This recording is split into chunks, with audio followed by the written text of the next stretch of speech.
Storyteller, and today I'm going to be reading a story called The Monkey King. This version is retold and illustrated by Michele Roldan-Shaw. Thank you, Michele.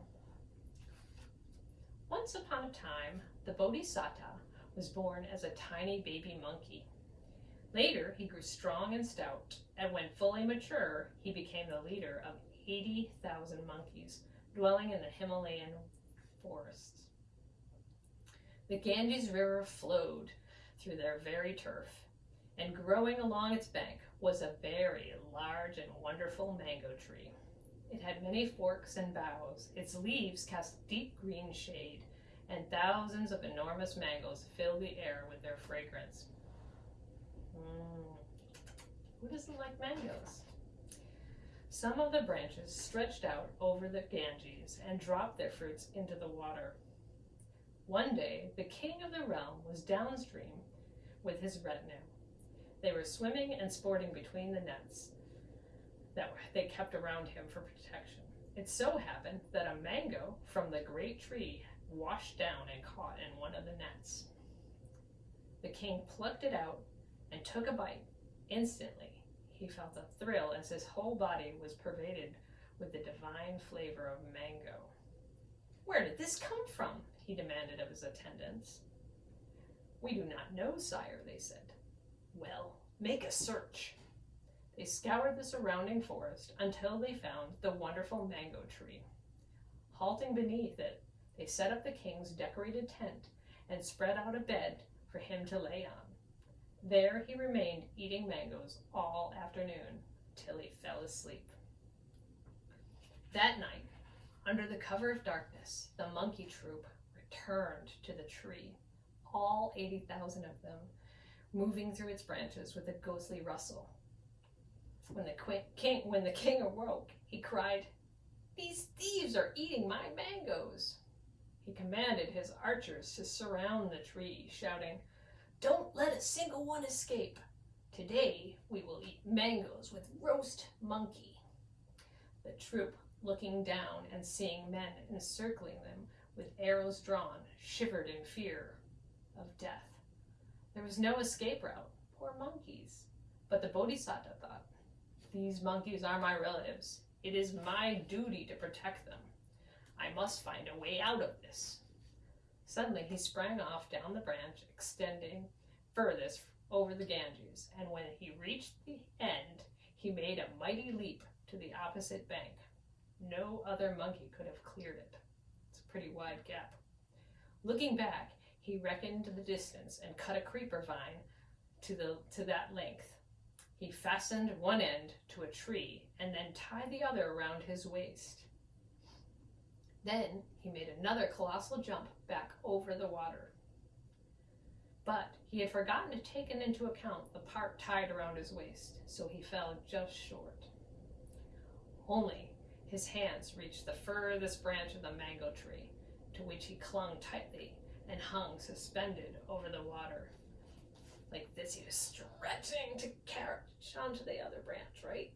And then make a big bridge of his body.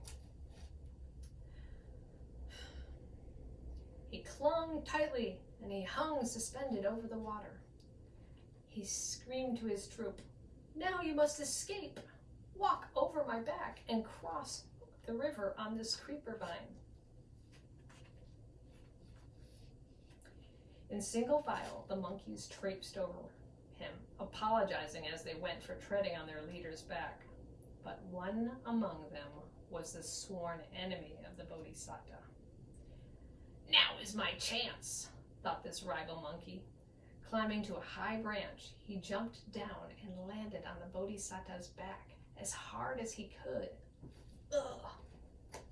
The pain pierced his heart, but the Bodhisattva did not let go. When all the monkeys had crossed, he remained alone, his back broken and death imminent.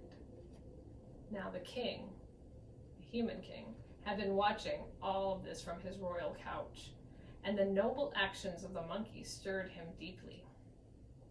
He thought, "This lordly animal has sacrificed his own life to ensure the safety of his relatives. It would be wrong to destroy such a creature. So he had his servants send a raft to where the monkey was hanging over the water, still bound by the creeper and clinging to the branch. Very gently, they brought him down, and the king himself bathed the Bodhisattva in water from the Ganges, anointed him with scented oil, and wrapped him in fine cloth.